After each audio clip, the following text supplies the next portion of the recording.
And we will resume.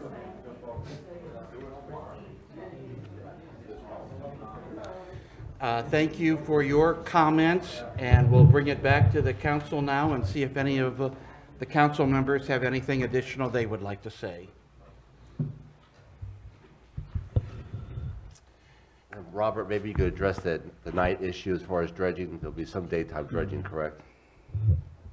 Yes, that's just as far as the time of dredging, we'd anticipate that the hydraulic dredging, the South Jinks Creek, for the beach placement would be on a 24-hour-a-day basis, so day and night. The mechanical dredging for the upland, the uncompatible material done by bucket to barge system would be daytime only. They can't work at night. But we would, due to the cost, we would recommend, it can be limited to daytime only, but we recommend 24 hours a day for the hydraulic dredging in order to get them in and get them out, because you're paying for that crew, you're paying for that equipment, just to limit the cost. It is typical of hydraulic dredging to be 24 hours a day. Thank you, Bob. Mr. Mayor, Yes. there, before the meeting started, there were several questions about removal of docks, and one question about the lift system. Would that have to be removed? Yeah, those are good questions, and we could address those now or later, if you think now is an appropriate time. I just wanted to make sure that those people were heard, and I don't know the appropriate time, but let's not forget that part. Okay, that might fit in nicely when we get to the payment part of this, since the expense part of that is an important aspect. That's fine. Thank you. Mr. Mayor, also Yes. some person mentioned about how many homes are involved in this. It's roughly about 305 homes. Properties. Properties, not homes. If you have empty lots, you're going to be contributing to the dredging.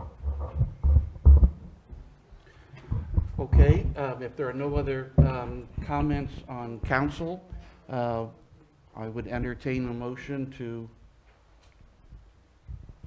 proceed or not proceed with South Jinks Creek. I move that we proceed with South Jinks Creek. I second. Okay, and any final discussion among council members?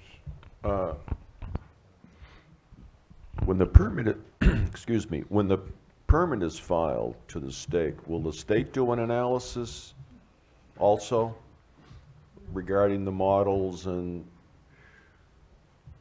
my only concern is the unknown, and I'm sorry if I have anxiety over it, but my concern is just the unknown, and I just want to understand the permit process a little better to ensure that the state scientists will also closely evaluate this potential concern.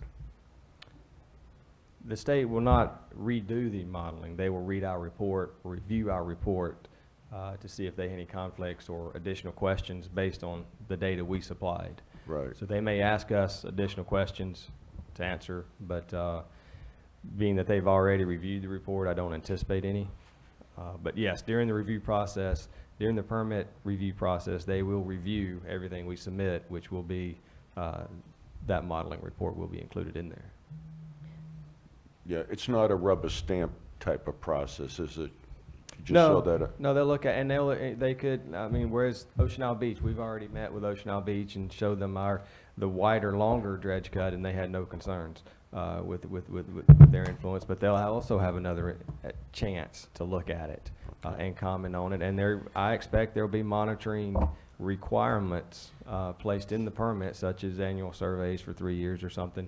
It will not be a just walk away from it. I don't anticipate there will be monitoring requirements to verify or check or track how the project performs. Okay, thank you, Bob. Mr. Mayor, Yes. it's been my experience that especially with permits of this size, the state will put any conditions on the approval of the application. If they have concerns, they'll put conditions on the permit to take care of those. Thank you. These comments just kind of highlight that until we submit the permits, we will not get the answers from CAMA and the state that provide us the guidance that we need to make a lot of these other decisions that are listed in this paper. You know, the key thing is to get the permit submitted and then find out how the state reacts and what we need to do to respond to the state's reaction. Hearing no more discussion, someone move to end the discussion? So moved. Second? We seconded already. Well, to end the discussion. Oh, end the discussion, second. All those in favor of proceeding with South Jinks Creek, please say aye. Aye. Opposed? Thank you all. We're still on page 4 of the handout. The issues, there are actually a couple of issues here. One is the movement of non-compatible materials from the site where they are now to their ultimate destination, which at this point we believe to be in a landfill off Old Georgetown Road. And then secondly, a question about the movement of compatible materials, that is basically sand, that will be moved from its current location to the beach area from, let's see, is it the 5th to 11th? Am I recalling that correctly? And so we'll talk about those. At our last meeting, Bob gave us a couple of options or described a couple of scenarios to us. If, as the sediment is brought up from the bottom sides of the creeks or canals, it may contain so much water that putting it in a truck to take to the landfill would create the possibility of leakage along the way. This stuff, as I understand it, is real gunk. It would not be something that we would want to do, or perhaps even be permitted to do that. So to address that possibility, or to eliminate that possibility, the non-compatible materials would be taken to a temporary location. And the temporary locations have not been finalized yet, although as of our last meeting, there was the possibility of using the boat ramp parking lot for part of the material, and using the area on the island referred to as Majestic Oaks. It is the section of land between Cobia and, would that be 16th Street, and parallel to North Shore Extension.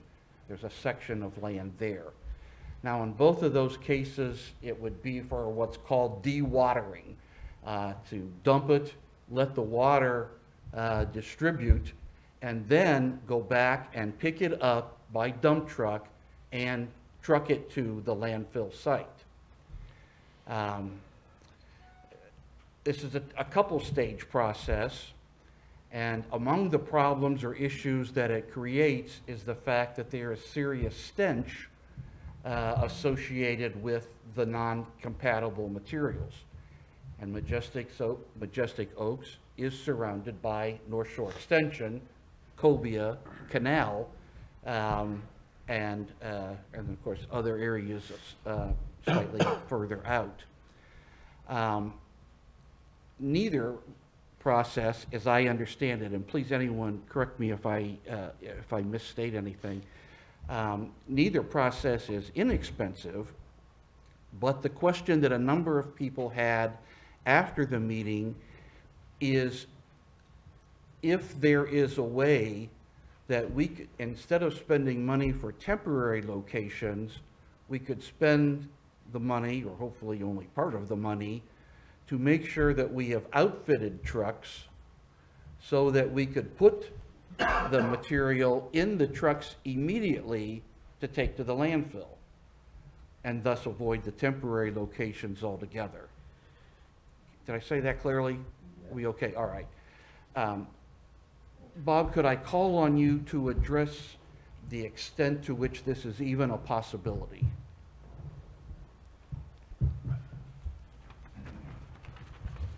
Absolutely. We expect, going into construction, my intent is to make it as easy on the contractor as we can in order to keep the cost down. So give them as many options in the construction process that we can afford in order to keep their costs down and make it a more beneficial project for the town. Also, you know, we want to keep it as clean and less impacts.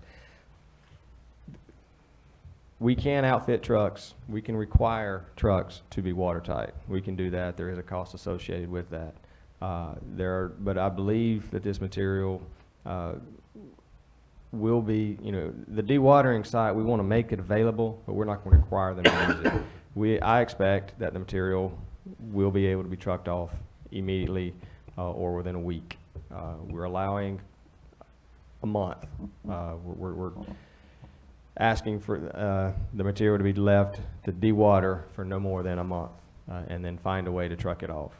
They may have to bring in some kind of different container, a dumpster, if they dewater, and then if they get it out of the land, get out of the water, and then in the dewatering site and still can't truck it off, that yeah, they'll have to bring in some kind of dumpster or some kind of you know, the rollbacks or the large containers, construction debris containers. So we don't necessarily need to outfit dump trucks so that they're watertight. There are other containers. There are numerous containers that the contractor will be required to bring in to get that material out.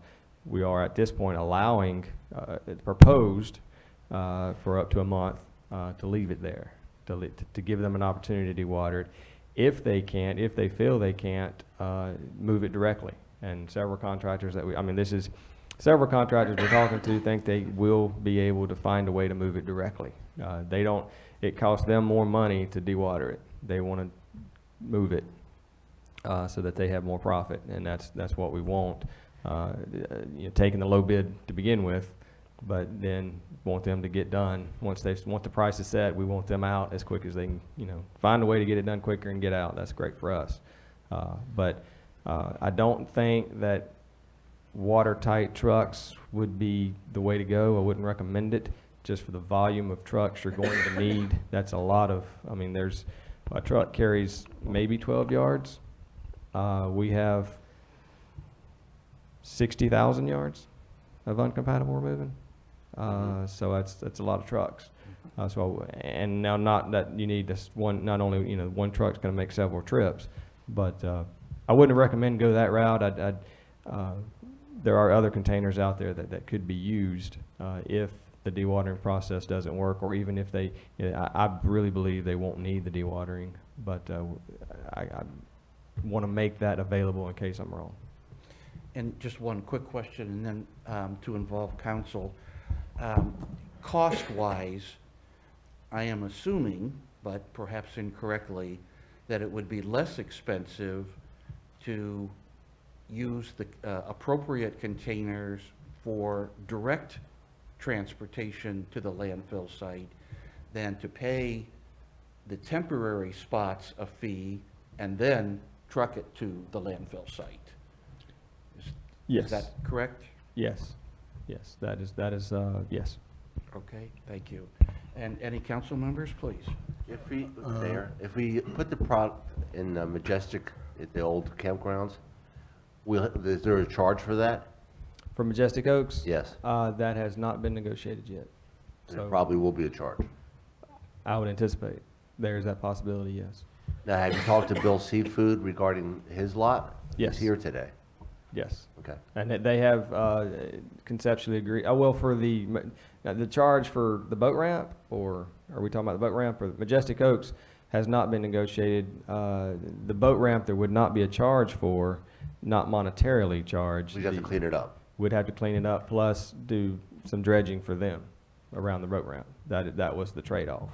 As we dredge their ramp, they let us use the parking lot. That's a win-win for everybody, because a lot of boaters at low tide and get stuck in that ramp. That was my hope, yes. Okay. Bob, if you could you provide us with a cost analysis of the different options? Yes. So that we know what, in other words, the cost to take the spoils directly to a landfill and the cost of dewatering and utilizing Majestic Cove. Right. And that's, because we're not requiring the contract, we're allowing the contractor to find the best way to do the job. We're not requiring them to use a dewatering site. So since we take the low bid price, if there's a contractor out there that has this equipment and can do this cheaper, that will show up on the actual bid price. In other words, we're not telling them they have to use Majestic Oats. We're telling them they have to dredge this material and end up getting it over here somehow without spilling it on the roadways. How they do that is up to them. So that cost analysis, I mean, we can charge you to give you a cost analysis, but essentially the bid price will show that.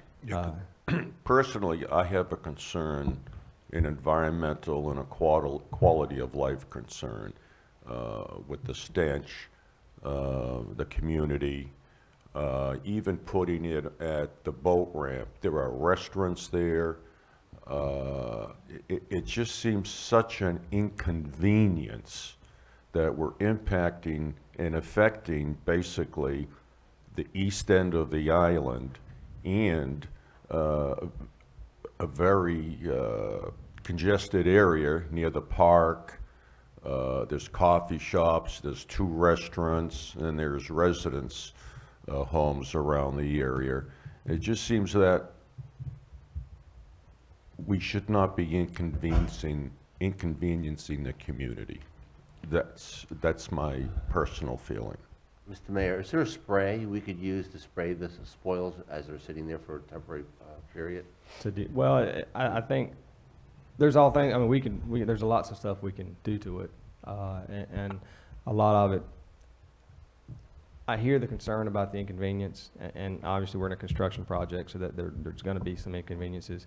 But we want to get the word out as quickly as we can when we really have a plan, when we really have a construction start date, coordinate with these property owners. I've met with the town, with some of the restaurant owners already, and the homeowners I really haven't communicated with, but the business owners, at least some have.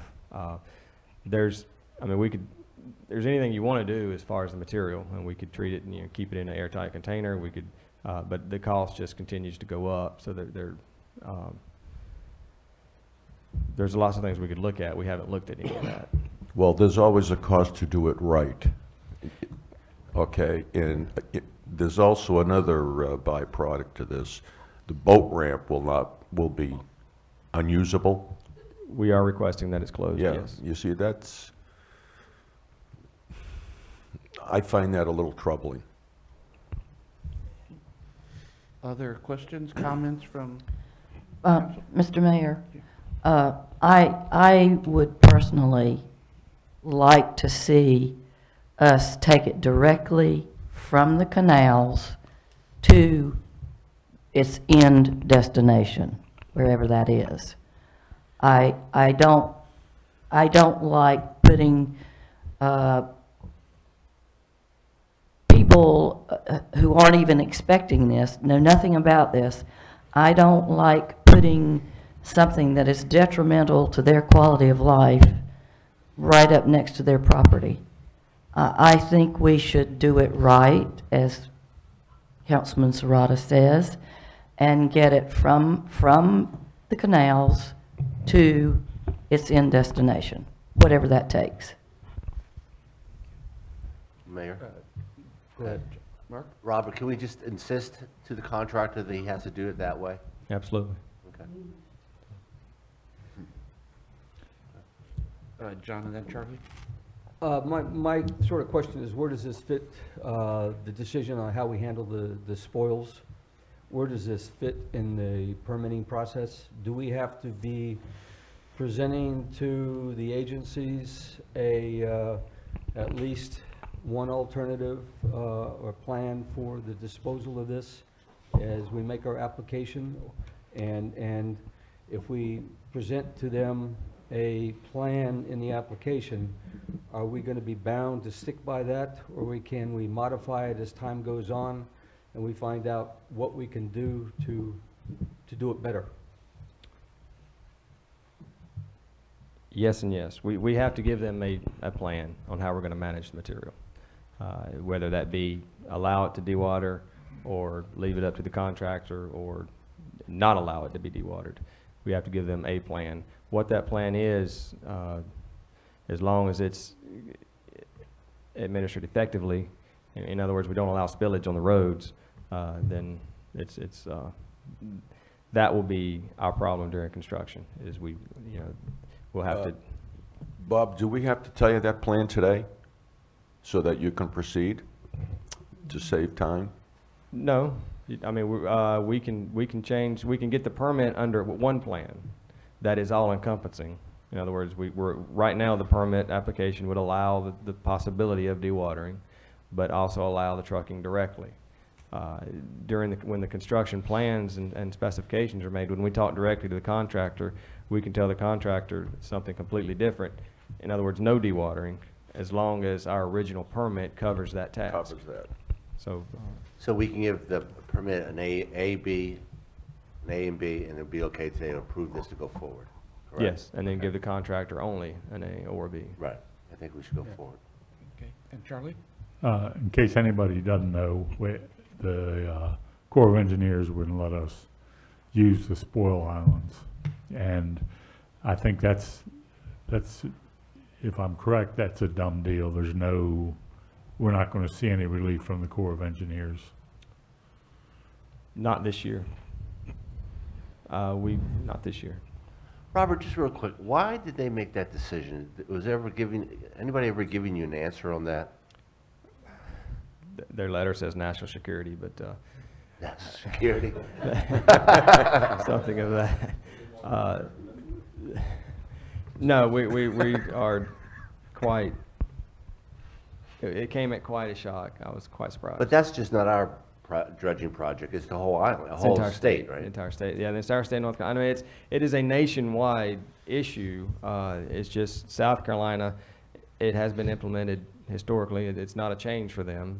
But their sites, they can, or built better or different, they can drive up and haul off. There's disposal areas along their coastal waterway. Most of them, as I understand, you can drive up to and drive off. But it's directly impacts North Carolina, I believe New Jersey as well. There are some states that it doesn't impact as much as such as South Carolina.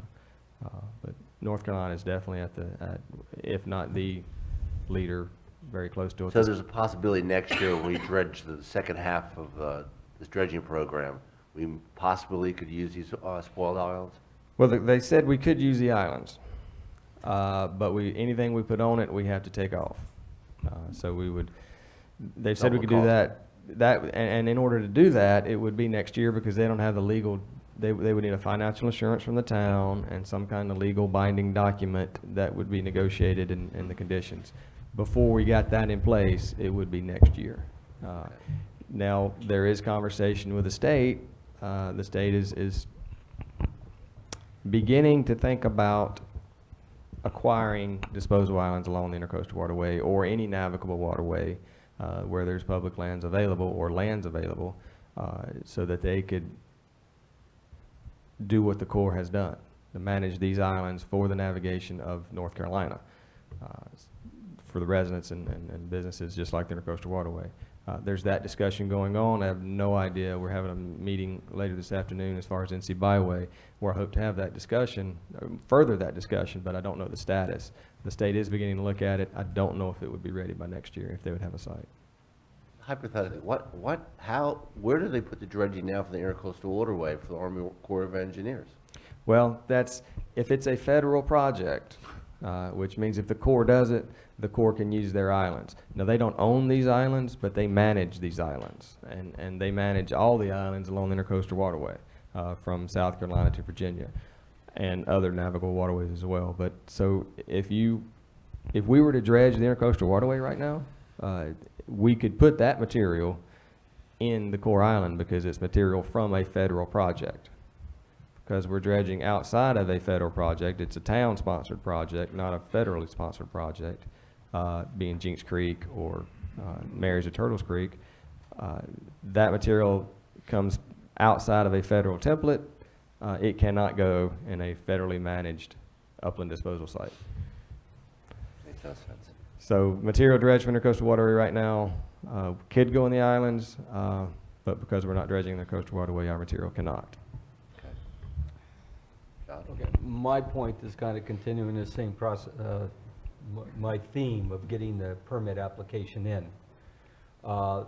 If I'm hearing you correctly, we don't have to absolutely specify what our specific plan is for how we're going to get rid of the dredging. So that if at the beginning of next year, the spoils island come available, miraculously, you know, we would still have that option too. Yes, it You would. know, after a permit is granted. And it would be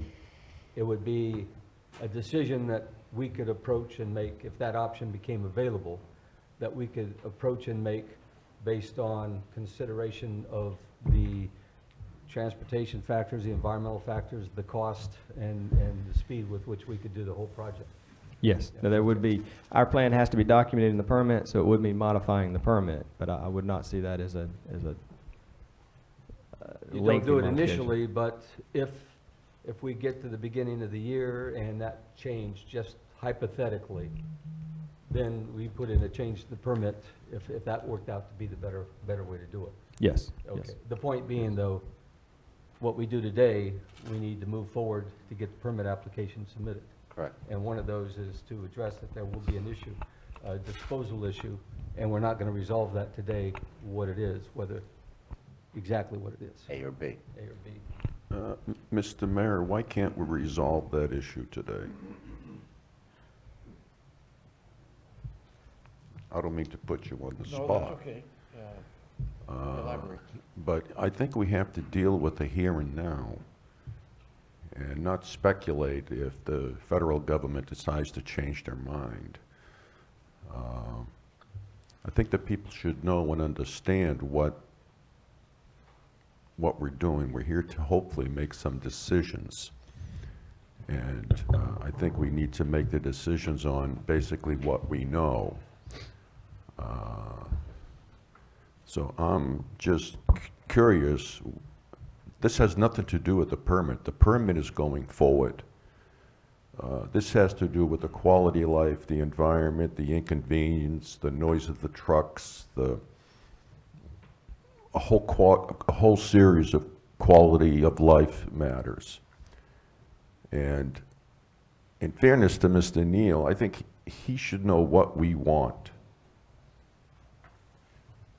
And we're here to make decisions. We don't want to kick any more cans down the road. We've done that for 3 years. So we're here to make decisions. And I would, if we need a motion, I'll prepare a motion. But I think we need to make this decision today. Thank you, Jeff. My point is until we have the permit in hand, we're not, and know what the conditions and requirements are within that permit, we don't have all the data we need to make a good decision. We can make a idealistic hypothetical decision that we want to do it in the way that is least impact on the environment, that is least impact on the quality of life, that is the least cost, or that is the most cost effective, but none of those make any difference until we get a permit. Then we address that issue. Just like we can't do the cost issues until we know which way we're going to go. So that's my point. Mr. Mayor, may I ask a question of John, I think? Sure. Are you, I think we need to know right now how each one of us feel about this so that these people know where we're all coming from. Are we all on the same page that we really want it to do? We want for it to go from the canals to the original, the initial site. It's in site, excuse me. Yeah, well, my view is very simple. Yes, we wanted to go from the canals to that original site. Okay. But there's a question is, if it is possible to do that. There are a lot of things that we don't know until we go out with a bid to the, RFP to the contractors and tell them what the specs are, and they tell us whether or not they can do that. And if it comes up and it quadruples the price of doing it versus dewatering somewhere, that's a real consideration that we would have to make. And that's a decision that we can't make now. We can say ideally, yes, we want it to go directly from the dredge to the end point, to the landfill. Okay, I just want that made clear. And I agree with that. But the reality is we don't know if we'll be able to do that. And we want to come as close as we can to do that. Mr. And I Mayor? agree with that, but that doesn't bind us to any solution of how you get from dredge to the end point. Yeah, I agree with John. You know, we can't take anything off the table. I mean, we have to have, you know, in case something happens, we have to have dewatering capabilities. So to say just, you know, ideally, I agree with you. From the dredging to this site on Georgetown Road is ideally the way we all want to go. But in reality, that may not happen. So we can't tie Robert's hands when he goes after a contractor. You know, he gives him option. We prefer to do it this way, and as a council, I would like to word that motion that way. But I don't want to tie your hands or the contractor's hands. And it seems to me like everybody is of one mind on council, that we have a strong preference for the direct process, but we are unable to commit to it until we have all of the details. That would put us on record as being very strongly in favor of avoiding the temporary locations, but not tie our hands. Correct. Is that? Bob, thank you. Does anyone in the audience have a comment that they would like to make about this issue? Please. Hi, my name is Stuart Maurer. I live on North Shore Drive East. Does anybody test the spoils? What's in the spoils? Do we know if there's any chemicals in the spoils? Okay? Yeah, Robert does. Yeah. And the second thing is, we just had Cobia and North Shore Drive paved. What are all these trucks gonna do to that new pavement? I mean, that's a concern of all of us that live there. Thank you. Please.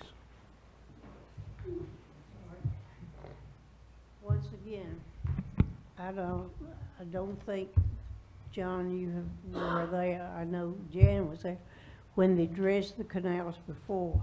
If you haven't lived through that stench, you don't want that stench. Plus, if you put it over at Magnolia Cove, you're going to kill the deer.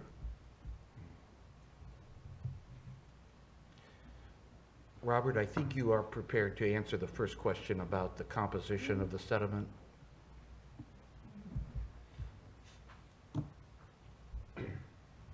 Yes, as a requirement of the permit, we had to test the chemical analysis as well as sediment analysis for that composition. And we could share those results. I don't know them right off. It's been several years, but it was acceptable for upland disposal.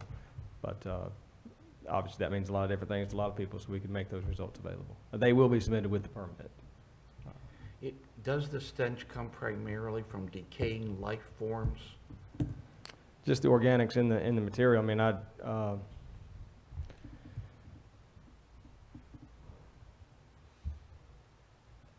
that's probably above my pay grade as an engineer. So, it's the organics, the material. It could be the petroleum products, the dirt, and yeah, there's the degree of the stench is. We all agree there'll be a smell, there'll be an odor. We can tell that at low tide.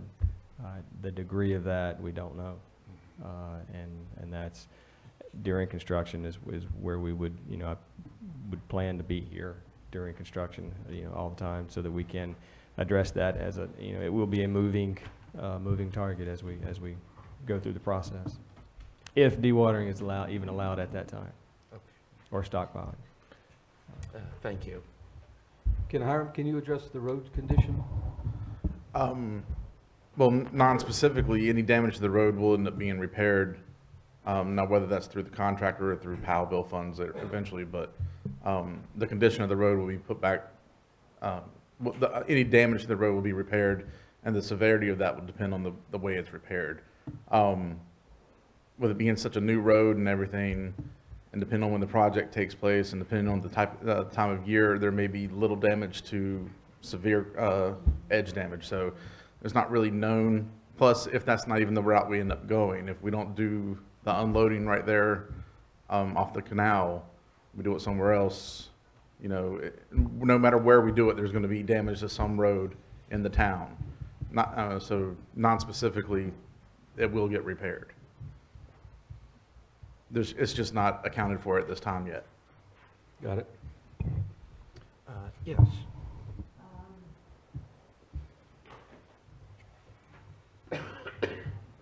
Hi, I'm Diane. I don't mean to beat a dead horse, but my concern with the stuff that they want to put on behind Cobia, North Shore and Cobia, I'm told that the stench is pretty bad. Now, you have people who have respiratory problems, you have older people, you have people with autoimmune diseases, you worry about the bacteria count. I'm told that the smell is so bad. I've worked in the medical field. I know what decay smells like, and it's pretty unbearable. So, and you always worry about, like I said, the bacteria, what's going to happen when it's sitting there and the sun is beating on it. I know the water now from the runoff from the hurricane, the bacteria count is high. So in some areas, it's so high that they had the beaches closed. So if they're taking this stuff out, spoils or whatever you want to call it, if they're taking this stuff out and they're dropping it here where we live, that's a problem. That's a problem. I don't think it should be where that we have to endorse something like that. That's really disgusting. You need to find another place. I'm sorry, Mr. Mayor, if I may real quick. Please. There might need to be an action where you, not saying specifically Majestic Oak, but there will probably be a need to have at least a planned dewatering site, because while we would all prefer to take dredge to landfill, this project will be watched by citizens, it'll be watched by the state, it'll be watched by everybody, and if the trucks and the containers hauling it aren't always up to snuff, they can put a stop to the project and actually require us to dewater somewhere. So it still needs to be a consideration. Specific locations are limited, but it's just a matter of the cost of getting it to the dewatering site. So we can still be on the lookout for more ideal places with the idea of preferential direct dredge to landfill, but we still have to leave it open on the table just in case the state government comes in and says, it's not working, you're spilling, you're causing problems, you have to dewater. So we're going to have to leave that as a potential option, as a fallback, not as a primary. I know you're shaking your head, ma'am, but not as a primary, but we are going to have to look at locations for that. No ifs, ands, or buts. Just in case, otherwise it puts a stop to the whole project until we find a location. Okay, can you find a contingency plan then? Because it's not fair for the people. I live on North Shore. Oh, I understand. What I'm saying is, I agree with you. I don't think Majestic Oak's an ideal location It's not either. appropriate. But we are limited in ideal location. There is no ideal location in the whole town. I'm not suggesting that. I'm suggesting that when, at the end of the day, after the permit has been handled, we do still need to find a potential site where we might have to do this at. Mr. Mayor, for the record, I would like to say that I adamantly oppose Majestic Oaks as a dewatering site. And for the record, I just said that I don't think it's ideal either. So that's not the point of what I'm saying. I'm not saying Majestic Oaks, yes. I'm saying somewhere, yes. I do think we're all on the same page on this. We are very strongly We very strongly prefer using the direct route and not temporary locations. But in case something would be a problem with that, we need to have a Plan B prepared. But that Plan B doesn't have to be Majestic Oaks, or it doesn't even have to be the boat parking ramp. Right. Also, the other idea that the trucks may leak, we have to be assured by the contractor, knowing that we're going to be observed by many, to ensure that these trucks do not leak, and that they would be responsible, they will be held liable if they do. And the cost of any delay of the dredging program that could violate other contracts. Richard, that motion, we can put something like they have to clean the roads after they leave for the day, or spray the roads, or, Whatever they do. But that would be part of the RFP that we put out, right? Yes, they will be required for all repairs. I mean, any damage they create during the construction process will be their responsibility to fix. Any spillage will be their responsibility. We're having them, I would anticipate they would inspect the roadways immediately after use. So the thinking there is they take the material to the landfill site. There's either a truck behind them each time, or that watches, pickup truck following behind a guy on the road just driving back and forth, or as a truck returns, that driver is responsible for inspecting the roads. Now with that, we also know that contractors are going to be contractors, and so we anticipate that we'll also have our personnel here as part of that construction administration doing listening to the communicating with the residents, communicating with the businesses, and also following the contractor and observing his work and seeing if we see an issue that could arise that would come back to council. Ultimately, we want to stop all issues as they occur and not hear about them here. Mr. Mayor? Robert, real quick, so you'll write that RFP up, does the state all this, that the rules follow, and they have to live by that? And Absolutely. you'll bring that back to the council? Well, yes, the construction specifications will specify that they are required to abide by all rules, and, the I DOT think we rules. have to make a motion. I believe we're ready. If someone would like to make the motion? I'll try. I'd like to file a motion that all of the spoils of the dredging program be directly transported to the off-site location that has yet to be determined. I think that's been determined, Rich. Ike's. It is. It's Ike's Pit off of Georgetown Road. Is that the permanent? Well, that's still not locked in by a contract yet, is it? I mean, do we need, Is that the permanent depository site? We have a consent of use agreement with Ike's, but it is not a contractual agreement. In other words, he can back out, or the town can back out, but it is a conceptual plan that we're submitting in the permit. So, So to the end site. To the end site. to be determined. Right, Rich? Is that right? To be determined. Lisa, can you read that back? I just want to make sure we capture everything so that it's clear. Motion for all spoil materials to be directly transported to end site, which is to be determined. we also need a caveat in there.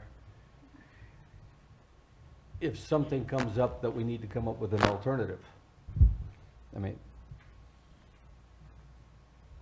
We need wording to state that if we need to put this spoils to an area where it needs to, the water needs to come off of it, it's called. Would we capture the correct idea if we went with the motion as worded, but then added to it while work proceeds on identifying a Plan B option? Hiram, would that satisfy your concerns?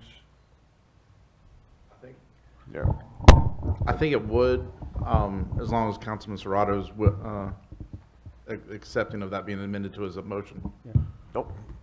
okay. I'm very And we all accommodating. agree that we are not absolutely locked in, that it goes directly from the dredge site to the in-site. We want that to happen, we desire that to happen, But but just we in- want yeah. flexibility if for some reason that can't happen quite that way. We And then need we'll a have to lo- figure out what that solution is. If we need a location for the dewatering, just in case, we have that option. Is there a second to the motion? Right, Lisa, could you read the motion again? Motion for all spoil materials be directly transported to in-site, which is to be determined, while work proceeds on Plan B option for dewatering sites. That's fine. Does that give everybody a little wiggle room that they think they need? As long as we all agree that that's the wiggle room that we need and gives us the wiggle room. I agree. I think it's what you need to get the permit through the process. Yeah. Because if you if you tie your hands too much, they're just liable to turn it down. I second it. All right, we have a second. Any further discussion? All those in favor, please say aye. Aye. Aye. Opposed? Thank you. Bob, while you're there, there's one issue that I think we can dispense with quickly, but I thought should be asked, and that is with regard to the compatible material that will be hydraulically piped to the beach. I know there is a test that will be done for compatibility. I have read that there have been occasions elsewhere where a community thought the compatible sand was going to blend in with the already existing sand on the shore, but then were disappointed that it was of a different color and a different hue, which caused it to be of different temperature, which had some impact on shore life. That's the longest sentence I've ever spoken. Could you address that, please?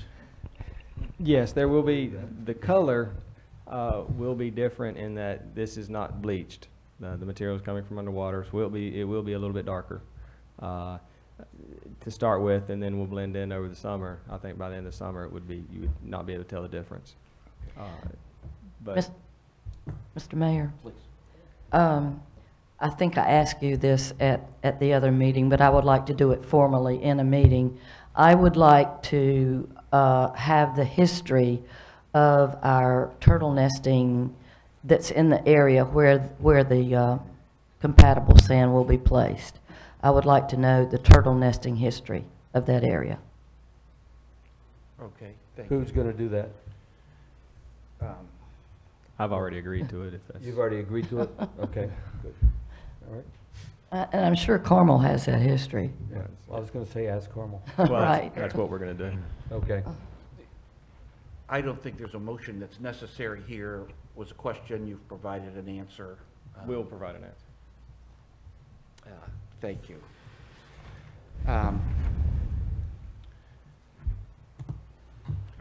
Can I clarify one? Yeah, please. Just for the permit application, do we want Majestic Oaks taken off of the permit application as a potential dewatering site?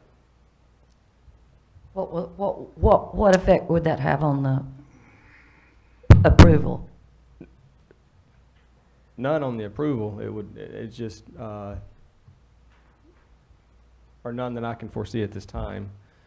But it would If it just- doesn't affect the approval of the permit, I would like to say yes.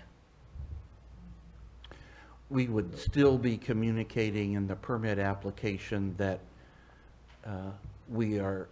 that if our strong preference doesn't work, we are open to finding an alternative location, but that alternative location will not be Majestic Oaks. That would be, whether we need to specify that, I think that is the understanding and desire. That is a everyone. desire, but I don't think you should put that into, any limitation that you put into an application is providing grounds to deny. Okay. So the answer is we are still looking for dewatering sites, period. And we know amongst ourselves that we do not want to do it in Majestic Oaks. think as the council agrees on that, I'm fine with that. And, you know, again, I don't want to limit our ability to put the dredging anywhere, but we know as a council, we said we're not going to do it, so I take this council at its word, but I don't want to tie Bob's hands on getting this permit. It's a couple hours on my end to just change it, but it just limits, we can't say we're looking elsewhere for a dewatering site in the permit application. We can look elsewhere for a dewatering site, but we can't say that, because then they'll send the permit back and say, okay, when you have a dewatering site, complete your application. We need to say, this is our plan, this is what we're doing. If a need arises during the construction process, then we go and talk and say. So our options right now are Majestic, the boat ramp, and have we talked to Joe about using it behind his property? At Bill's Seafood? Yes, they conceptually are okay with us unloading there. They don't have the site, the space to dewater there. They don't have the stockpiling of the material we can't do there. They don't have the space. So the worst case scenario, we could put the spoils there and at the boat ramp and not use Majestic Creek at all. But if we add it to the permitting, it doesn't hurt us. Well, Bob, what is the probability that the state will say no? I mean, you must have dealt with this before, these type of issues. no, I maybe. would say their approval process, whether we put it on or put it off, it doesn't matter. It's going to be, I do not foresee a problem whether we include Majestic Oaks or don't include Majestic Oaks, or include a dewatering site or don't include a dewatering site for approval of the permit. If the council is 100% sure we're not using Majestic Oaks regardless of the cost, regardless of the impacts, regardless of anything, we're not using Majestic Oaks, then it's 2 hours or so on my part to take it off and continue the submittal process. We're holding the permit through this meeting to figure it out. But I think we've agreed not to use Majestic Cove. okay. And I think. And that's what I want to. No, I'm just trying to get clarification. And I think we agreed not to use the boat ramp. No. Which we agreed that we're trying to go directly to the site. Well, that's what I'm saying. But if we have to have Plan B. Well, that's in the motion. Well, Jan made a motion to take it off of Majestic, off of the motion, or add it to the motion. I don't think we should do that. Keep it going the way we wrote it with you, and then, you know, as a council, we agreed not to use it, and I think we take our word upon that. We're not going to use it. I just want to point out, there's a difference between y'all's discussion and the physical actual application. I mean, there's criteria that it's got to be met and mentioned in there. If we're going to mention the dewatering site, he's going to have to provide an example of a dewatering site, period. Right. So we can leave the boat ramp parking lot, take out Majestic Oak if y'all want to, and that shows that we're willing to have a dewatering site. Now, at the end of the day, when the permit's issued, we don't have to use that specific dewatering site. We can get an amendment for a new site. But if we're going to say we're looking at one, we have to show an example of one. My argument is, why not, we agreed not to use it, leave it on in case we have to use it, just, and show the state that we have multiple sites for dewatering. And I just think we're just making this too difficult again. I agree with Mark. I do Can we too. agree to use our consultant's best judgment on this one? And just get the application pushed through, and then, like I said, it's still amendable Yes. at the end of the day? Yes. Okay, it sounds like everyone is agreeable to that idea. Thank you. We'll see you again. Don't go far. Yeah, don't go away. Don't leave, Bob, don't sneak out. We have to make a motion on that, or? I don't think on, I think we've satisfied. Well, certainly one of the most important issues is the payment for the dredging process. And council has previously passed a motion that waterfront property owners will pay for all of the dredging costs. We are thinking that we want to be as explicit as we can with this statement now, in order that questions do not come up down the road. On page 5, under number 3, in the second paragraph, one way to start the wording is that the dredging program includes all costs associated with the program, including the administration of the program, permitting, necessary studies, the excavation, bucketing, barging, and trucking of non-compatible materials to dewatering, I guess if necessary, and landfill sites, and the hydraulic piping of compatible material to the Sunset Beach. Does council believe that contains all of the information, or are there items that should be added to that so that there are no questions? Well, I just have a couple of clarifications so that people Go ahead. understand what we're voting on, or what we had voted on. One is the people who live in Marys and Turtle Creek. I don't know if there are any here. But as part of the dredging cost, we expended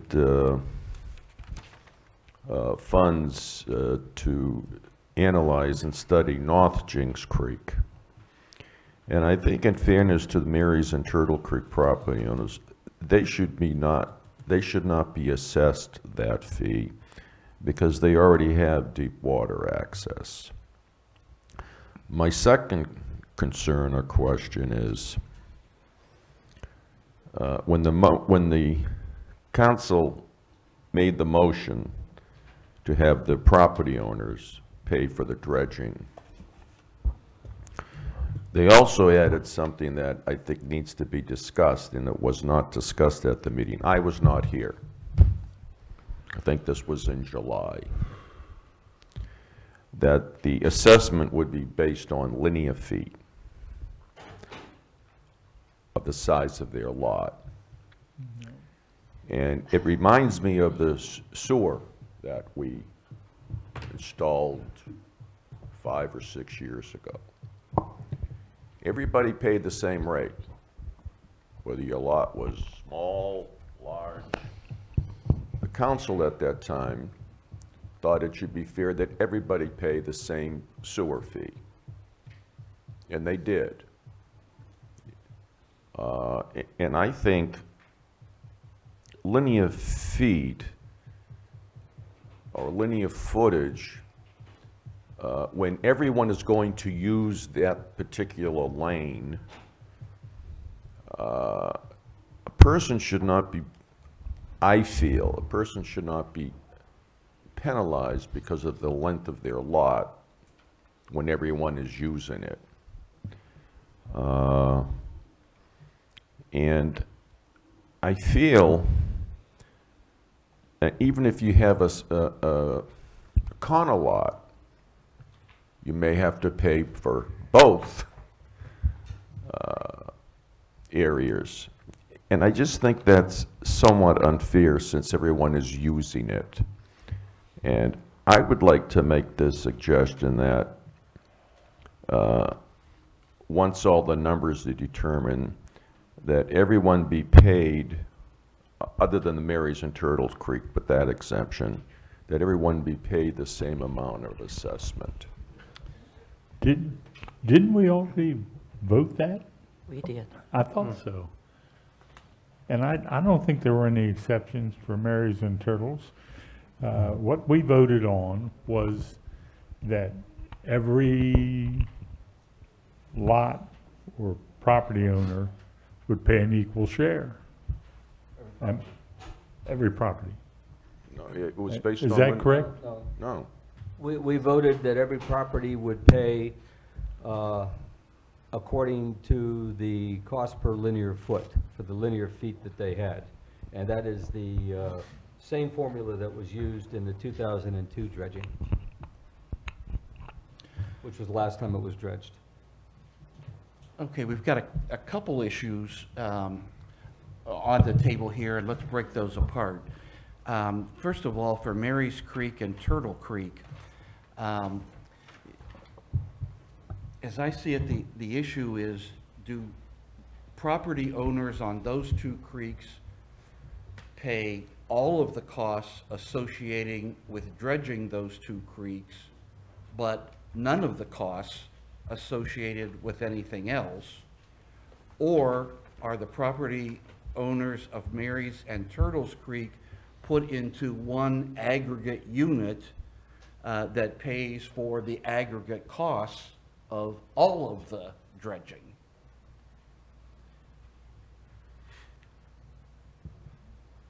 Is that, if that is clearly said, what are council's thoughts about that issue? That was I have a cle- question. That was clearly said. I have a question. What expenses have we incurred on North Jinks Creek other than the shellfish study? Lisa, how much was that? $90,000, that study? Robert, you remember? I believe it was close to 90,000. So as a council, oh, sorry. Did that also include the shellfish in and around Turtle and No, that was Mary's separate. Creek? That was separate. They have their own figured in their permit.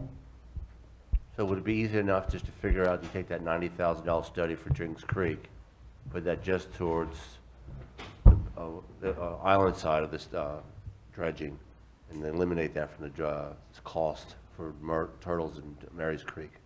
The modeling analysis as well would come out of Marys and Turtles, would not include Marys and Turtles. Okay. The modeling was for Jinks Creek.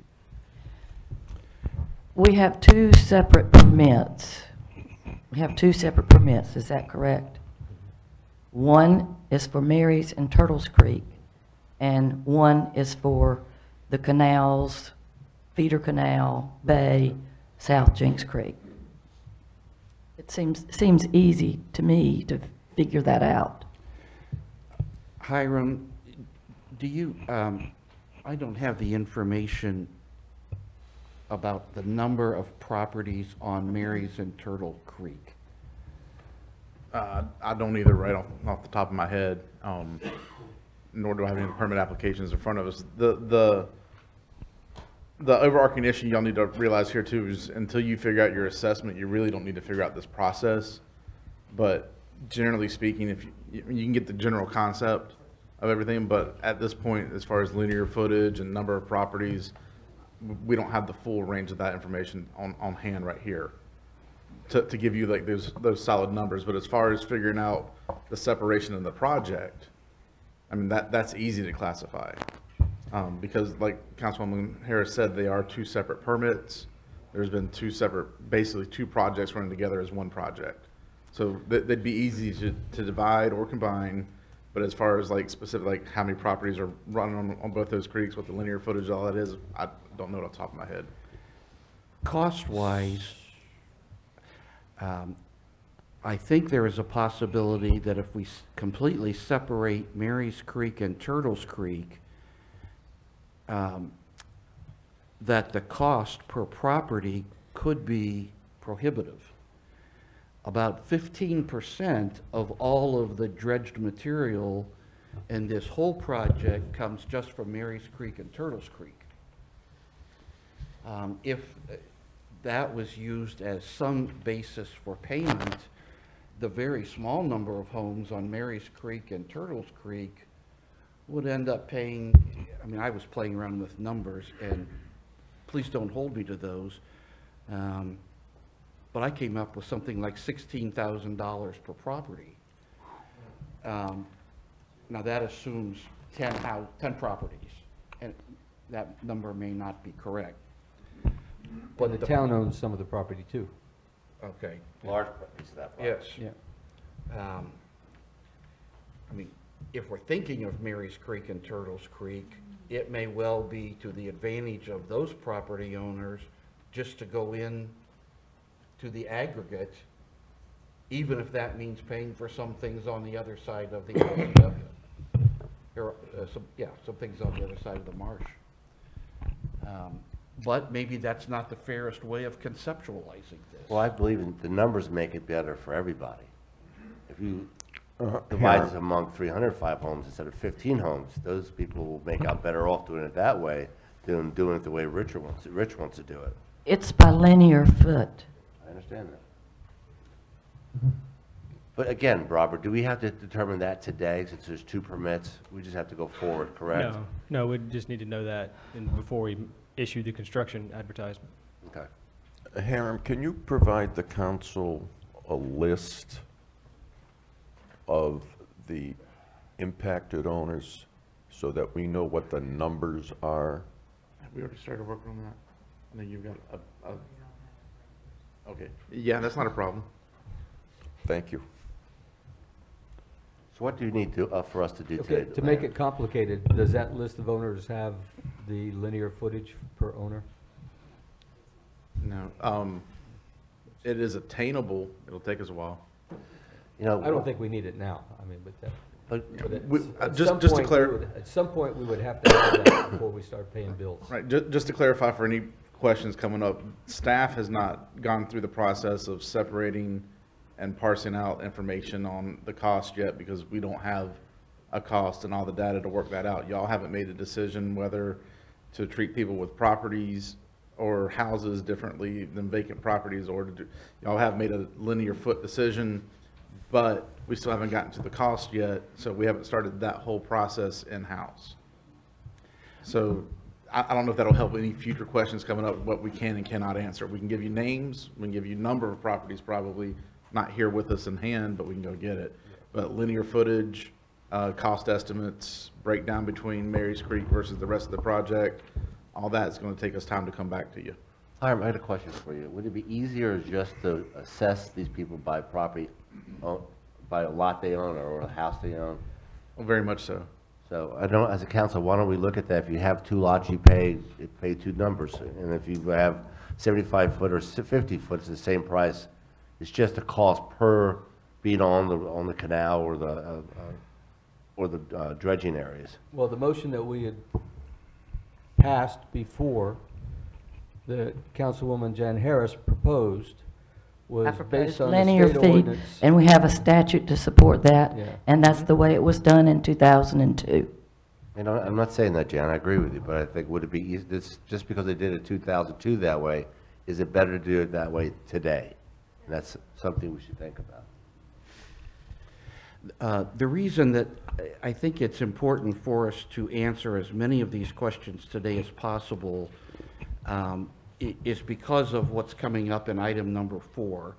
I think all council members feel that it is absolutely time that council notifies the appropriate people, and that's still to be decided, but notifies about the impending dredging process, gives folks some idea about the dates when this occurs, the kinds of things that will be happening, the payment mechanism, and other details about payment. And some of these questions, I think, do need to be answered before we can provide all of that information. If it's council's preference not to provide all of that information now, then some of these decisions can probably wait. I had understood, though, there was a strong feeling to go ahead and notify people as soon as possible about what's coming. Maybe council members Mr. can Mayor, weigh in on that. Jan? I have one thing, it's not on this, it's back on number 3. When we discuss what goes into the cost, there will be monitoring of some of this after the fact. For instance, we will have to monitor where we put the compatible sand on oceanfront. I just think this paragraph needs to have monitoring included in it as well. I'm sorry. No, that, Wasn't that part of the administration of the program, Robert? Yeah. Was monitoring part of the administration cost that you, Moffitt and Nichols, will put on this program? There are monitoring costs included in the grant agreement. In the what? In the grant agreement, yes, monitoring is something we've always anticipated. I don't know that we've given, all of our estimates include some sort of monitoring for when we look at that. I mean, I'm not sure I've answered your question exactly. It but- falls under the administration of the program. It's a follow-up after the fact, so it'd still be under administration. Yeah. But it doesn't harm it if you want to add it as a separate sentence after administration. It's 6 and 1/2 dozen. That's fine. Be somebody who asked. I know. Yeah, thank you. Council, what thoughts do you have about beginning to make some final decisions about the payment process? Real quick, Payment mechanisms. as Lisa's also pointed out, I think multiple times, and I guess we need to reiterate it here again, before you make a final decision on how it's paid, who pays, and everything, we have a general consensus that you'd like to do it per linear foot, yada, yada, yada. You still have to hold special public hearings for an assessment. And that's after those public hearings when you will make your final decision on how you will pay. So the letter can sit there and say that you have a preference for it to be linear foot, but that's not the final verdict until after you hold your public hearings, specifically only on that subject matter. So I just want to, just for clarification's Yeah, sake. thank you and understood. But we can go, we can go I'll through and say, you know, are there guidelines on how many years we can spread payments over? Right, you can talk in Is there general a stuff. Is there a limitation on, is there a limitation on how far we can we do 10-year payments or 5-year payments or I think it- 2-year Lisa- payments? I think you can Lisa, do what was whatever, the however last you dredging? set it. Lisa, what was the last 2002 dredging? You remember, can you find that out for me? I mean, it's up to you how you set it and how, and then it gets collected. I mean, there's a whole statute that follows the rules for this. But, which you have today, Lisa did hand to you. But the point I'm trying to make is, it doesn't really matter what you agree to today. Even how the term of which they can pay for it is still going to be handled after those public hearings. But Mr. Mayor, Yes. I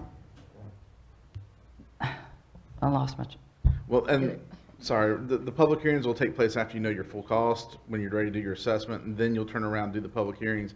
Then you'll do your final vote. But the point I'm trying to say is, getting stuck in the weeds right now, we can sit there and say, this is our intended plan, but it's still not legally binding until after that. I would like, I remember, I would like to point out that maintenance, once we get this done, hopefully we will continue to do it when it's needed. And it's possible that maintenance dredging may be needed 3 to 5 years apart. So I don't think we should spread the payments out longer than when the next dredging is needed. And also, Mr. Mayor, I think we need to know what, if I were an impacted owner, I would need to know when the next dredging would be and what the cost would be, because this time it's not going to be subsidized by a grant. You don't know that. Maybe not. And those really aren't, we have legislation to set up a dredging district, and at which point there'd be like a tax district put in place, and as money would accrue, and then dredging would take place, you'd take out of the accrual. All that would be set up when the full dredging district's set up, and really, I don't want to say it has no bearing on this, but it's a separate process and a separate project. I wouldn't recommend more than 5 years on any assessment, but that's just speaking right here. But we shouldn't be dredging within 5 years after this project. Maintenance dredging will take place every 3 to 5 years once it's time to go into maintenance. But this dredge should be good enough to hold until the assessment value is paid back and then start a program. But back to the other point, like I said, y'all can reach a consensus, y'all can make motions on how you want to possibly handle it, but you've also got to remember this project might not be completed. There may be another council sitting up here, and they're not legally bound by the decisions y'all make until that public hearing and the assessment role is created. So I just want to make the public and y'all aware that it's a good, we can develop the plan, and in that letter it needs to be written that this is not final. I think those are good suggestions. My recommendation would be, though, to make these decisions so that there is something to work with in the public hearing, rather than starting from scratch and just having a free-for-all. That we can identify the specific decisions we're making and then invite comment about those but with the important qualification that until and after the public hearing, they are not finalized. Does that sound Is that- reasonable? My thoughts would be fairly simple. We conceptually limit payments over 3 years, 1/3 of the cost per year. If the property owner is changed, it's a decision between the property buyer and the property seller in terms of who picks up the cost. If they refuse to pay, the normal measure is to put a tax lien on it, and the property can't be transferred until the lien gets cleared. Okay, thank you. That's standard, and I do think we need to answer some of these questions. I know we can't give a dollar amount, but, you know, who's paying the estimated cost, policy of spreading out payment, policy on delinquent payers. Some people want questions now about,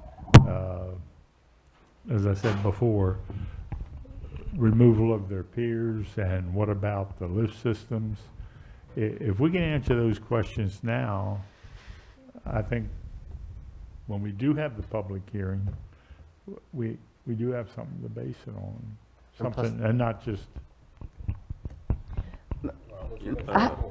If, as we proceed as a homeowner, I would like as much information as possible, recognizing that things do change. use your mic, Rich, please. But, you know, what is the estimated cost to have my dock removed? I'd like to know that information. It Now, was there- $400 in 2002 to have the dock Well, lifted whatever up it and is- pulled out of the way. Whatever the number is, if I was a homeowner and just bought property and never had dredging before, I would like to know what it is.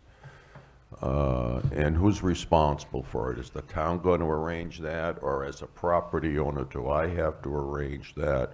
I mean, we have to give as much information as we can, subject to change, of course, as possible. In Now, 2002, the property owner made those arrangements for their docks. In 2002, the property owner made the arrangements for their docks, not the Okay. town. well, they should be told that. That's all No I'm problem. saying. Mr. Mayor, I have a concern about this process of placing liens on properties. I understand that's the way it works. However, if enough properties refuse to pay,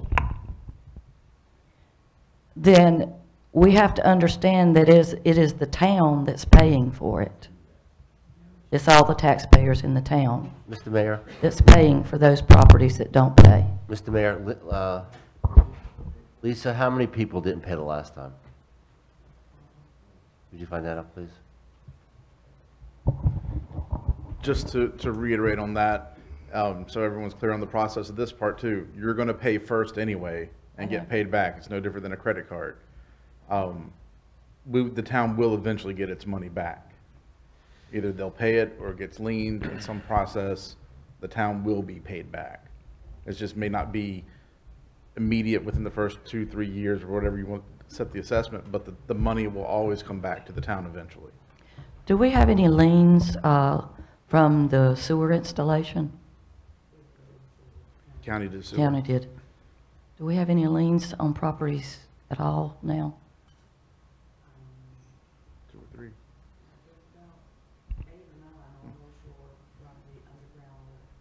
Okay, yeah, okay. Right. And what about road paving? You still need to conduct the public hearing, figure out how you're gonna, it's the same process for the dredge as you're gonna do for the road. Well, Mr. Mayor, I like to put that, how we pay, we spread this over 3 years at 1/3. And I agree with John, as far as payment is not affected, you put a lien on the property, and the property cannot be sold until the lien is paid.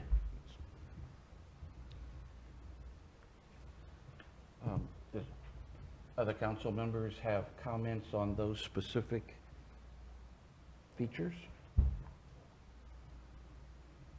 Mr. Mayor, I'm backpedaling a little. Is the assessment going to be based on linear footage or per lot? Well,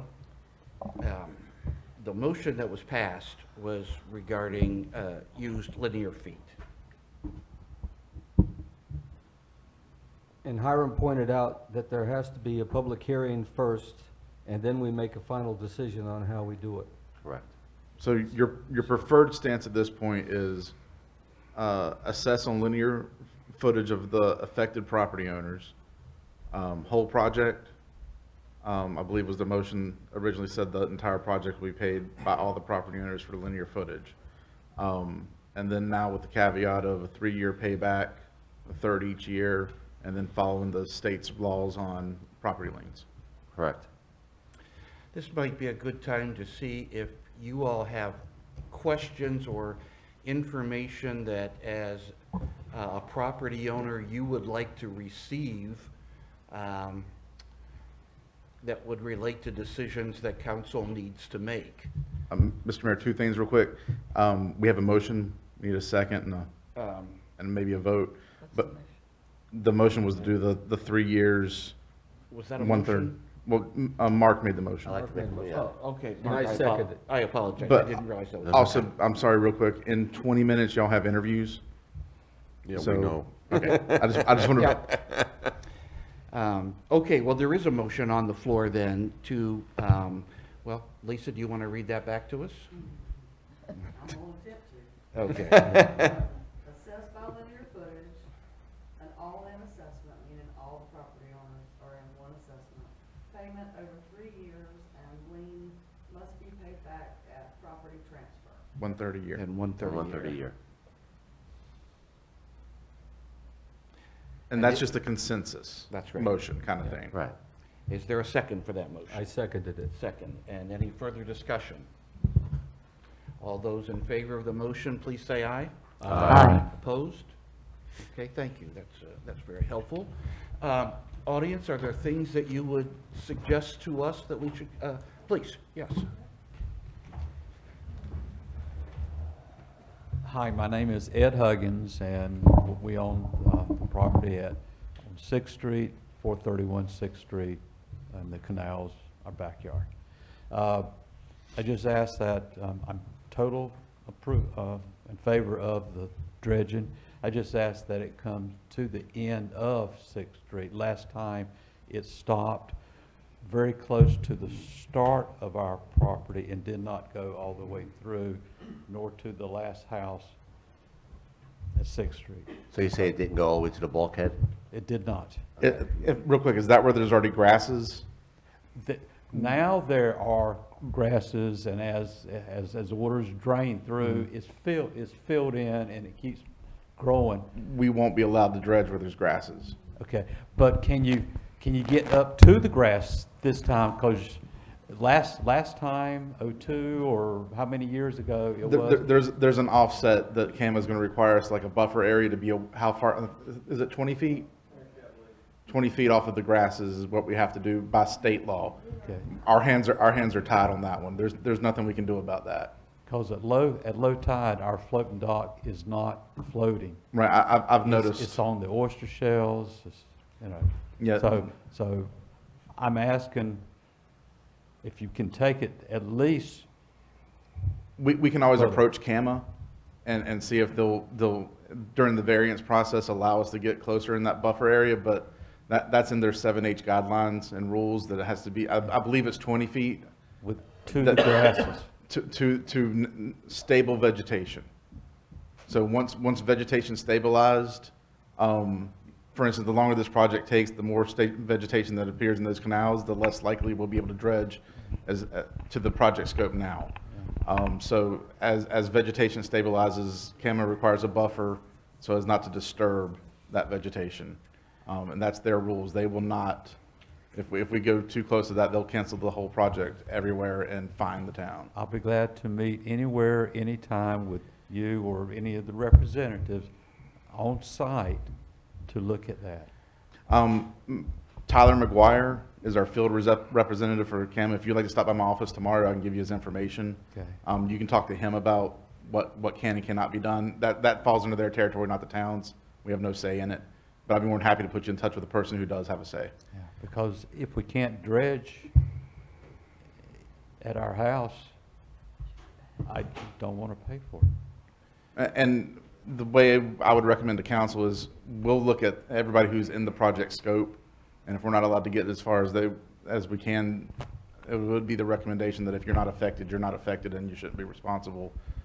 Thank you. But like I said, if CAMA does reverse that during the variance process, there's every chance. So, but we'll talk to them, but I can get you in touch with the person to talk to on their side. Sure, thank you. I'd like to add something Yes, there.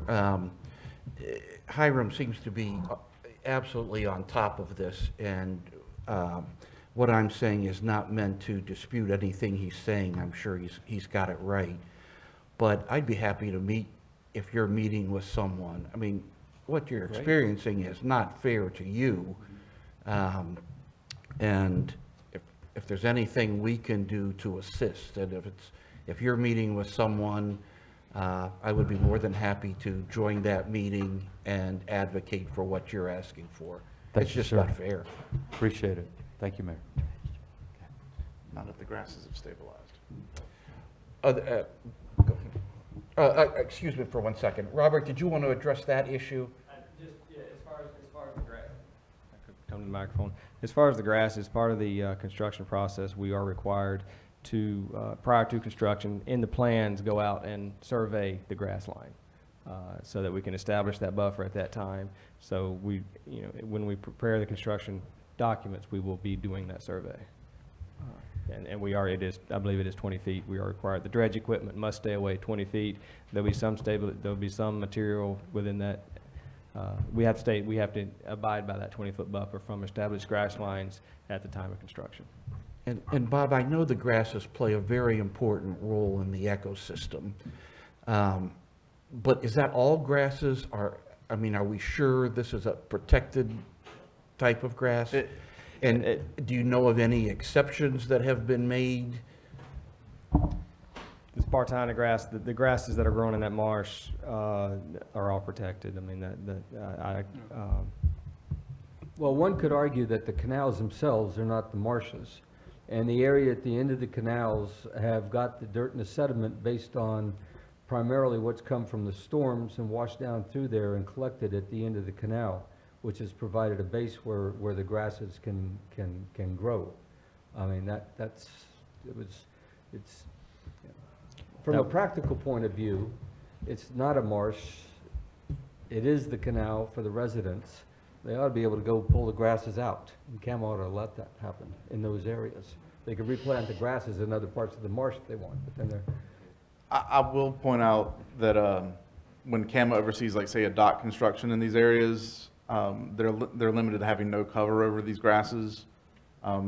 Their rules protect, even if it's sediment-based and just due to infill, they protect these things as if they were naturally occurring marshes as well. Their 7H guidelines are very specific on that. That's why we still have to flag high water marks in the canals. It's not just the back bulkhead. Sometimes there's coastal wetlands further into the canal, and that's why they have to be flagged. So I'm not saying it's an impossible battle, but it's an uphill one. Thank you. Thank you, Bob. I mean, the extra irony is if dredging had happened 3 years ago or 5 years ago, the grasses would not be as far out as they are and more could be dredged, enabling you to use your facilities. Is there any flexibility in the location of your dock? I mean, is it? There's about 20 feet from the edge of the bulkhead to the middle of the canal.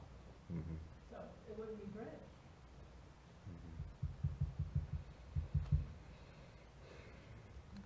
Well, thank you for bringing that to our attention. I mean, I'm sure Hiram's right that it's an uphill battle, but some uphill battles are, you fight anyway, and sometimes you win, so. And I think it's worth trying.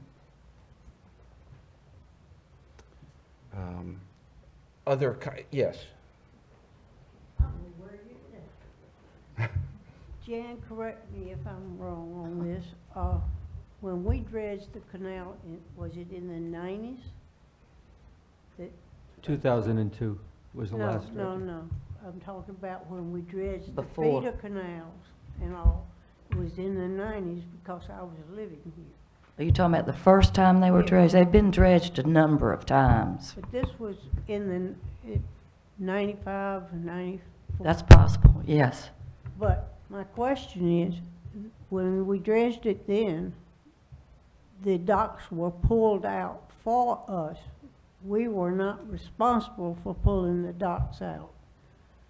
And I don't understand you, I think you've made the remark that it would be up to the individual. What I said was in 2002, the individuals Well, had to they pay didn't for it. dredge down in the finger canals then. Not in front of my. They did in front of my house. Well, they didn't come down. Back in Sailfish. But anyway, I know when we had it done in the 90s, as I said, there was a big stench. The noise at night was horrendous, and the docks were taken out. Lisa, can we look into that to see if the docks were taken out in the 90s at the cost of the town dredging? Thank you. Yes. And where did we put that dredge spoil? Riverside Drive, right, pretty much. I'm Stuart Maurer again. I have two questions for the council. One is, which really kind of gets to me, is why isn't the whole town paying for this? Why are we, the privileged few, as I saw one email, have to pay? We also paid in taxes for the bridge, for the roundabout, for the park, for the beach accesses, to have the docks all rebuilt, I mean, the walkways rebuilt, for the bike path, for everything else. We pay taxes also like everybody on the mainland does. Why doesn't the people on the mainland, they still use the canals, they still come over there to fish, not only all of those people, but there's people from South Carolina, Ocean Isle, everywhere that come into those canals and they fish. Why can't we charge people at the ramp? Why can't we charge something at the beach? We have one spot that you get money for the people that own the pier for parking. Why can't we put meters in where the public parking is? We need to come up with some other way instead of just having all the time people that have worked their life away to buy something, to live here, because it is an unknown commodity. It's ranked one of the 10th top beaches in the world. And they come here. And this whole town, the revenue always comes from people. You go in the parking lot, how many North Carolina plates do you see? 90% of them are from somewhere else. And they come here all the time. If you get the word out that, hey, you can't even rent a boat and can't go in the canals, they're not going to come. They're not. That's my question. I need some answers. Okay, thank you.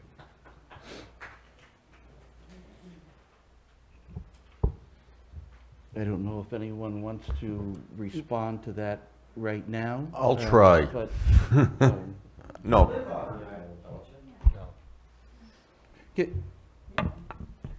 I'll answer that real quick. My name's- give us 1 second Sure. to respond there before your question or comment. Well, the only way I can answer that question honestly, I live on the island, is that when you purchased that property and you knew that was a canal lot, you should have known, done your due diligence, that you know that eventually it's going to be dredged and it's your responsibility to pay for it, not the whole town.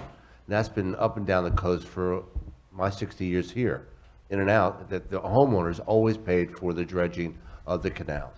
And that it's always been that way. And that you should have known that when you bought that piece of property, you're going to be responsible for that cost. Mr. Mayor? Let's see, Richard had asked permission next, and then Charlie. yeah, I don't know if I'm opening up Pandora's box, but this program is being mandated by the council. This program has been mandated by the council. This dredging program by the previous council, by the legislation, has mandated this program. Unfortunately, and I say this just as a personal opinion, My efforts to have the council to do a survey to all of the impacted owners as a matter of courtesy to see if they wish to participate in this program never occurred. I was told that we had to get the facts first to determine. Now, I don't know whether the council or not is going to ask you for permission for this mandated program, but if it's mandated, you have to pay.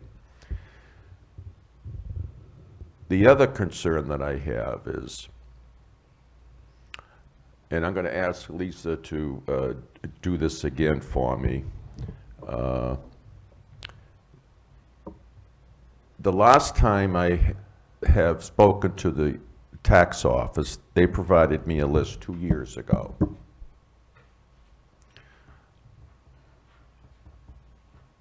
And of a population of around 4,200 people,